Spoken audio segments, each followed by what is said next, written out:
Hey everybody, Melissa Harmel here, Realtor with eXp Realty Alaska. It's episode 12 of the Home in Alaska show, and I am so excited to come to you today and talk with one of my favorite Alaska home loan professionals. Today's topic is rising interest rates and how they affect you as a home buyer and your pre-qualification. Hey Rhonda. Hey, Melissa. It's great to see you again. Can you Yeah. share with the viewers a little bit about Cornerstone and how long you've been in the mortgage industry? Yeah, so I've been in the mortgage industry since 1983, and we opened up Cornerstone in Alaska in 2015. So we've been here about a little over 6 years now, and it's been just amazing, amazing adventure with bringing a little bit of different experience into the Alaska market with lending. And you've been doing this a long Definitely. time too. Well, definitely a great experience with Cornerstone. Always love the communication, love how your processor reaches out, love how I get these little reminders about things that automatically come out of your system that remind me what's happening during the transaction. And as a real estate agent, I love that because I don't have to bother you. I don't have to call and say, hey, what's going on? You update me all Yeah, the time. I just love it. And yeah, yes, I've been doing real estate since 1998. yeah. And I think you and I've been working together, what, a little over 15 years now? Yeah, something like that. What a great partnership. I love it. Yeah. So I know you probably way more than me. The past 2 weeks have been getting tons of calls from buyers that are saying, wait a minute, we haven't found our dream home. We started shopping, remember, in January. We were pre-qualified for this. Now what's happening? What about what's these rates doing? Why are rates going up so high? How does this affect me? Oh my gosh, can I still buy, Rhonda? So tell us a little bit about your last couple of weeks with these rising interest rates. Yeah, exactly. So they definitely have gone up, well over 2% over the last first quarter of this year, and it is having a serious effect on our clients and their pre-qualifications. So a couple of things going on, Melissa, that I see happening kind of all the time, and I've been trying to help clarify this for our clients is everybody's looking for the best deal, everybody's looking for the lowest rate, everybody's looking for how do I get to qualify for a little more with a little better interest rate. And so they kind of go out shopping and looking for these best deals. The challenge is things are moving so fast. So if I told you that this bag of crackers was every single lender that you had access to for interest rates, right? And the thing is that you start on one end and you get their interest rate and you go on down the list and you get to the very last end and their rates are a little bit higher. So you go back to the first guy and say, hey, I like your rates the best. But what happened was as you were shopping, these rates kind of increased. And the thing is that this is happening with every single lender. So it's not happening with just one, it's a package deal. And so every lender is experiencing the same thing. So they're asking, is it still worth it to buy?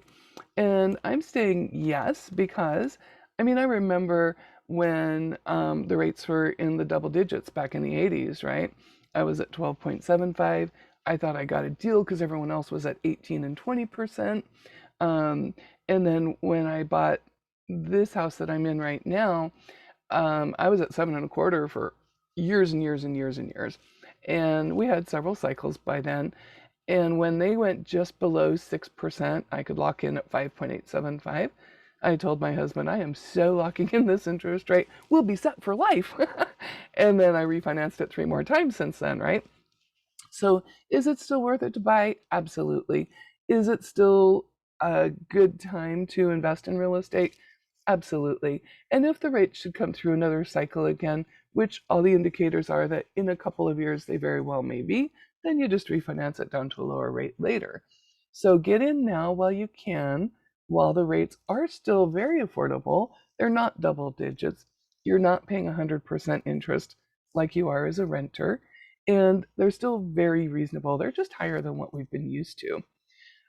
One of the things that we've been identifying though is people that qualified 2, 3, 4 months ago, we're going back through and updating them to the current rates and seeing how much they can qualify for now, either as a maximum or to keep their payments in the same range that they wanted to be in to begin with.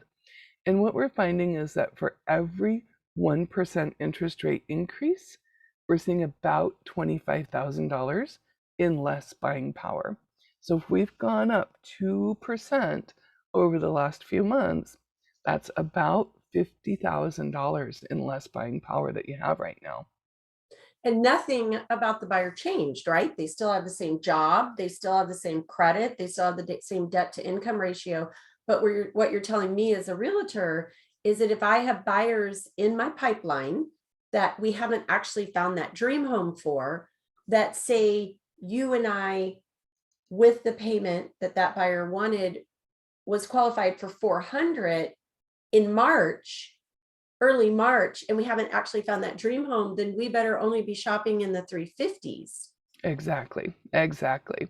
So a couple of things we can do to help combat that are, one, there is no one single interest rate for most of the loan programs. So you have a choice. You can either buy, you can pay discount points, and we should probably do a series on discount points and what that means. But you can buy a lower rate by paying points. So that might help out a little bit. Another thing to keep in mind is that with this environment that we're at right now, let's say like you have a couple of credit cards and one of them you owe $2,000 on and your payment is $100 a month. If you pay off that $2,000 credit card and save that $100 a month, then you may be able to qualify for $100 in more house payment. And that's going to equate about $15,000 in more home buying power. So we may want to take a look at that and see what it looks like if I pay off some debt and eliminate it. Can I qualify for more of a home now? So those are some strategies and some planning that we'll do to try to help still get you to qualify for more of a home in this rising interest rate environment. So what's interesting with that is if you are a buyer listening to this or a real estate agent listening to this, this is why Rhonda and I talk always about this partnership. You have to be in partnership in this business with a mortgage loan originator. And when you're working with buyers, you, that loan officer, and the buyer are all in partnership to make Absolutely. sure that we're shopping correctly. Because the worst thing to have happen is for me to take that buyer from March that say wants to keep that same payment. Let's go look at $400,000 houses, find the dream house, only for you to tell them how much more their payment's going to be a month. And that just isn't the right thing to do. So I love the fact that Rhonda is being proactive with all of her prequals. And she's taking that burden off me as the real estate agent, having that conversation. Some of our buyers might be okay paying that extra $200-$300 a month. Right. But it's a question we should ask probably before we fall in love with your dream home. Right. And actually, right on day one, right now, what we're doing is we're bumping up the interest rate about 0.5% at the pre-qual table from where we're at today, just because all the indicators are we're going to continue to see these rates increase. And so I want to go ahead and kind of be proactive with what that potential rate increase might go to. And just from day one, get you pre-qualified at a little bit higher interest rate. So don't freak out over the higher rate for the pre-qual piece of it. It's just being proactive to be prepared for a little bit higher rate in the future. Because when I pre-qual, that's not necessarily the guaranteed interest rate I'm going to get, because I have to find my dream home as a buyer. I have to get under contract. Then you can lock in my interest rate, correct? However, we do have a lock and shop option that Oh, I think we talked about a while before, which is we can go ahead and lock you in today, and you have up to 180 days to find that home at today's interest rate. Given the environment that we're in right now, it could be a very, very good opportunity for you. So yes, it is a little tiny bit higher on the interest rate, about 1/8 or 1/4%, but you are protected against perhaps a 0.5% interest rate increase. And should the rates happen for some reason to go down, you have the opportunity to potentially float it down as well. So it's a good safety net for you to go shopping right now. Know you're locked into your interest rate, have up to 180 days to find that home, and still keep today's interest rate. Wow. Rhonda, that is such great information. So the name of that program again is called what? A lock and shop. Lock and Shop. So again, one of the reasons that I love partnering with Rhonda is we love to get together weekly, share information about what's happening in the market, what we're hearing from buyers, what typical questions we're getting. Please follow us on YouTube, Instagram, Facebook, wherever you're watching this. Make sure that you subscribe to my YouTube channel. We do these shows once a week. If you have comments, please put them in the comment section in YouTube. If you would like us to talk about something specifically, you can reach out to us at any point in time. Both of our contact information is at the end of this show. So we will be talking with you guys next week. And I think Rhonda's already said it, we're going to be talking about discount points next week. Yes. So look forward to seeing you next week, Rhonda, and everybody have a great week and see you later, Rhonda. All right. Have a great week.